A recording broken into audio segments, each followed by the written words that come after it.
ప్రభు వెళ్ళిపోతూ ఏం కోరుకుంటున్నా ప్రభు అంటే ఆయన అన్నాడు, మందన పోగేయండి అన్నాడు, స్థలాలు నింపేయండి అనలేదు, లక్షల మందిని కూర్చోబెట్టండి అనలేదు, తలకాయలు లెక్కెట్టుకోండి అని అనలేదు.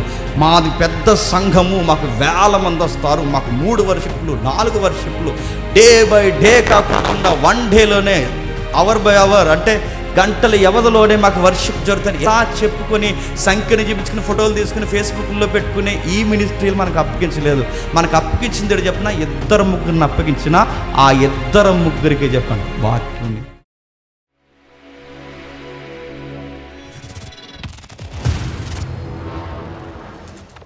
సంఘం అనేది ఎంత గ్రేటెస్ట్ ప్రివిలేజ్ నీకు ఏమైనా అర్థమవుతుందా? నువ్వు సంఘానికి ఎందుకు వస్తున్నావు? ఏదో బయట సాక్ష్యాలు ఉన్నాయి. బయట ఏమనంటే జీసస్ని ఎందుకు నమ్ముకున్నావు అంటే ఇంట్లో ఎలకలు ఎక్కువైపోయినాయి అని నమ్ముకున్నారని. ఇంట్లో ఎలకలు ఎక్కువైపోతే నమ్ముకోవడం ఏంటి అని అడిగితే చెప్తుంది, జీసస్ నమ్ముకున్న తర్వాత మా ఇంట్లో ఎలకలు ఎక్కువైపోయినాయి, దానివల్ల నేను చాలా ప్రాబ్లంగా ఉన్నప్పుడు జీసస్ నా ప్రేయర్ విని 3 పిల్లలు పంపించాడంట. పిచ్చెక్కిపోద్దని నాకు అలాంటివి చూసినప్పుడల్లా అదే టెస్ట్ మనీ అండి. ఎలకల కోసం యేసుప్రభువుని నమ్మడం ఏంటండి? పిల్లుల కోసం యేసుక్రీస్తుని నమ్మడం. మనకు గ్రేట్ కమాండ్ ఉంది, మనకు విలువైన బాధ్యత ఉంది. ఆ బాధ్యత కొరకు మనం యేసుప్రభువుని నమ్మాలని బైబిల్ చెప్తుంటే అసలు ఆ బాధ్యత ఉందన్న సంగతి ఎక్కడుంది? అసలు సంఘాలకు తెలుసా? నేను చెప్పిన మాటలు మీరు జ్ఞాపకం చేసుకోండి. సంఘంలో కొన్ని టీమ్స్ ఉంటాయి. మీరు చూడండి, చర్చిలో ప్రెసిడెంట్స్ అనే టీమ్స్ ఉంటాయి ఉండవు. సంఘంలో ప్రెసిడెంట్స్ ఉంటారు, ట్రెజరీ మెంబర్స్ ఉంటారు, వర్షిప్ లీడర్స్ ఉంటారు, సండే స్కూల్ టీచర్స్ ఉంటారు, యూత్ లీడర్స్ ఉంటారు, ఇంకా చెప్పండి ఫైర్ టీమ్స్ ఉంటారు. అందరు ఉంటారు, కానీ ఒకరు ఉండరు, డిసేబుల్స్ ఉంటారు, శిష్యులు ఉండరు. మరి ఎవరు ఉంటారయ్య అంటే వర్షిప్ చేసే వాళ్ళు ఉంటారు, మందగా నిలబడతారు, ప్రెసిడెంట్స్ ఉంటారు, ఎల్డర్స్ ఉంటారు, వర్షిప్ లీడర్స్ ఉంటారు, ఇంకా చెప్పండి సండే స్కూల్ టీచర్లు ఉంటారు, యూత్ లీడర్స్ ఉంటారు, ట్రెజరీ మెంబర్స్ ఉంటారు. మరి నెక్స్ట్ శిష్యులేరి? జేమ్స్ ఉన్నంతకాలం జేమ్స్ చెప్తాడు, జేమ్స్ పోతే మరో జేమ్స్ ఏడి? సురేష్ ఉన్నంతకాలం సురేష్ చెప్తాడు, సురేష్ పోతే తర్వాత ఏరి? మీరు చాలా సంఘాలు మీరు గమనించండి, కొంతమంది పెద్ద సంఘాలు పెద్ద నాయకులు చనిపోతే నెక్స్ట్ ఆ చర్చ చేసే పని ఏంటి చెప్పిన మూసేస్తున్నా. ఇంకా చర్చి మెల్లమెల్లగా మూతపడిపోద్ది. ఎందుకు మూతపడిపోద్ది? ఇంకా ఆయన లేకపోతే చెప్పండి చర్చ్ లేదు. ఎందుకంటే ఇక ఆయన లేకపోతే చర్చ్ లేకపోవడం ఏంటి? అరే ఈ 40 ఏళ్ళు 30 ఏళ్ళు పరిచర్యలో ఆయన చనిపోయిన తర్వాత ఒక్క శిష్యుని ఆయన తయారు చేయలేదా? చనిపోయేలోపు ఒక్క శిష్యుని మరి ఎవరిని తయారు చేశాడు? స్లేవ్స్ని తయారు చేశాడు. స్లేవ్స్ అంటే ఏం చేస్తారు? స్లేవ్స్ అంటే రాయ్ కూర్చో, రాయ్ లేక రాయ్ అలా పో, అరే ఇచ్చేయి ఆ బరకమడతట్టి ఇచ్చే స్లేవ్స్. చర్చ్లో స్లేవ్స్ ఉన్నారు. మీరు చూడండి, అక్కడ బైకులు పని చేయొద్దని అంటలేదు, అక్కడ బైకులు చెక్క పెట్టండి, ట్రాఫిక్ క్లియర్ చేయండి, ఇంటికి రండి, కూరగాయలు తండి, చెత్త తండి, సెదారం తండి, ఇవి నేర్పిస్తారు. ఇంట్లో వర్కులు చేయడానికి నడుతున్నారు, స్లేవ్స్ని రెడీ చేస్తున్నారు ఈరోజు చర్చ్ పేరు మీద. పనులు చేయడానికి ఇలాంటి నడుపుతున్నారు. ఇలాంటి సంఘాల్లో మగ్గిపోయి ఇదే శిష్యరేఖం అనుకుంటారు. ఎందుకంటే మన ఇండియన్ మైథాలజీలో ఆ మైండ్ సెట్లో ఉన్నాం కనుక గురు శిష్యుల ఒప్పందం అనగానే మనం ఏమనుకుంటామంటే గురు శిష్యుల ఒప్పందం అనగానే గురువుకు ఊడిగం చేయడమే శిష్యరేఖం అనుకుంటున్నాం. గురువుకు ఊడిగం చేయడమే శిష్యరేఖం అనుకుంటాం. అందుకే ఏమంటారు తెలిసి ఇంటికి వచ్చిన తర్వాత ఈ చెప్పకూడదు నన్ను రాదు. కానీ కొంతమంది మీరు వెళ్ళిన తర్వాత మీరు చూడండి ఎలా చేయించుకుంటారో విశ్వాసంతో పనులు నడుతున్నారు. ఎలా చేయించుకోవాలనిపిస్తుంది. కొన్ని పనులు చేస్తున్నప్పుడు తమ్ముడు ఆ పని చేయకు, ఆ పని నువ్వు చేయకూడదు అని చెప్పి, అమ్మ ఆ పని చేయకు, ఆ పని నువ్వు చేయకూడదు అని చెప్పాలి. చేస్తున్నా. ఒక ఆవిడ అందట, వచ్చావా? వచ్చేది విశ్వాసం వచ్చిందనమాట ఇంటికి. ఆవిడ అంటుంది, పాస్టమ్మ గారు వచ్చావా? నీకోసం ఎదురు చూస్తున్నాను రా అంత.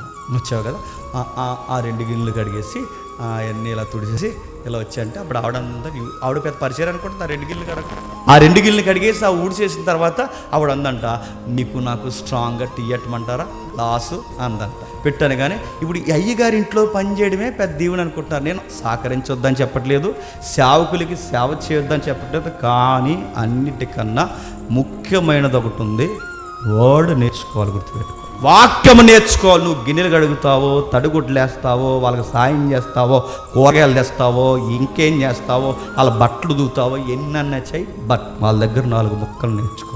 నేర్చుకునే వాళ్ళు ఏరి, నేర్పించే వాళ్ళు ఏరి, నేర్పిస్తే నిలబడి నేర్చుకునే వాళ్ళు ఏరి. నేను అడుగుతున్నానండి, గుండెల మీద ధైర్యంగా చెయ్యేసి అడుగుతున్నాను. మనలాగా వాక్యం వాక్యం నీకు అర్థమైందని అడిగే వాళ్ళు ఉన్నారా చెప్పండి బయట? మన లెసన్ చెప్పండి మీకు అర్థమైందని అడిగే వాళ్ళు ఉన్నారా చెప్పండి బయట?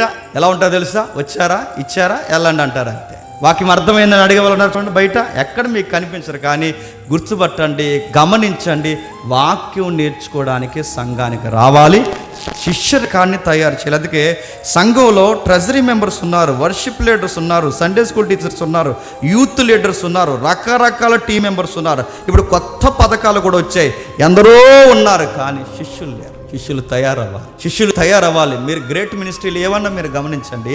మోజెస్ మినిస్ట్రీ మీరు చూడండి.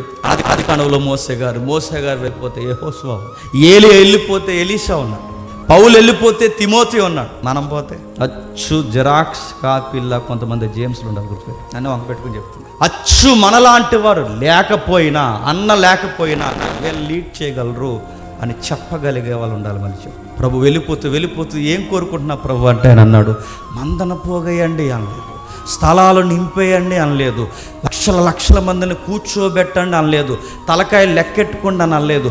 మాది పెద్ద సంఘము, మాకు 1000 మంది వస్తారు, మాకు 3 వర్షిప్లు 4 వర్షిప్లు డే బై డే కాకుండా 1 డేలోనే అవర్ బై అవర్ అంటే గంటల వ్యవధిలోనే మాకు వర్షిప్ జరుగుతుంది ఇలా చెప్పుకొని సంఖ్యని చూపించుకుని ఫోటోలు తీసుకుని ఫేస్బుక్లో పెట్టుకునే ఈ మినిస్ట్రీలు మనకు అప్పగించలేదు.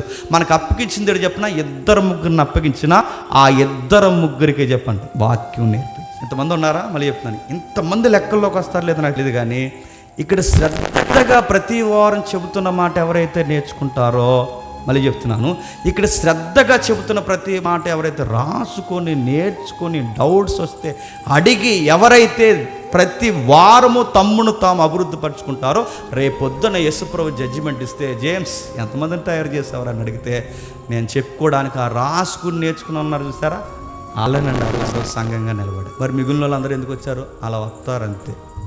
నాకు అలా లుక్ ఇస్తారు, నేను వాళ్ళకు లుక్ ఇస్తాను అంతే.